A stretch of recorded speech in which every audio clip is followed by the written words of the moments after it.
বিকেলের নাস্তায় আমরা সকলেই কিছু না কিছু খেয়ে থাকি, আর সেটা যদি স্বাস্থ্যসম্মত হয় তাহলে তো কোনো কথাই নেই।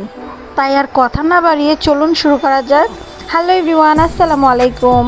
ঘরে থাকা গাজর আর বাঁধাকপি দিয়ে খুব মজাদার একটা রেসিপি করে নিলাম, আর এর মধ্যে অ্যাড করে দিলাম গুঁড়া মশলাগুলো আর সামান্য পরিমাণ আদা রসুন।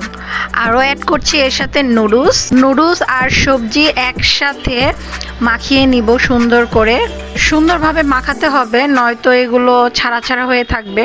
আর এই নুডলসগুলোকে শুধুমাত্র লবণ দিয়ে আমরা সিদ্ধ করে নিয়েছিলাম। এখন এটার মশলা আমরা এর মধ্যে দিয়ে আবার মাখিয়ে নেব। আর এখন আরও কিছু প্রসাধনী অ্যাড করব। এই প্রসাধনীগুলো কম বেশি সবার ঘরেই থাকে, চালের গুঁড়া আর ময়দা।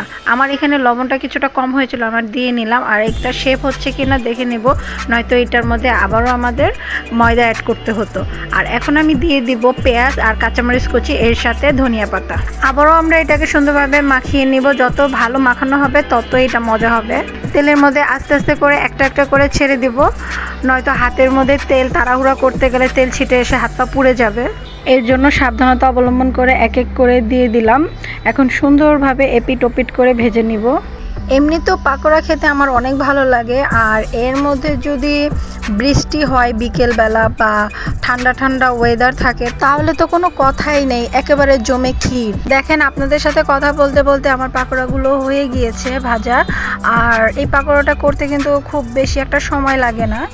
আর এখন আমি এটা তুলে ফেলবো। আজ এই পর্যন্তই, আবার অন্য কোনো ভিডিওতে আপনাদের সাথে দেখা হবে। সে পর্যন্ত সকলেই ভালো থাকেন।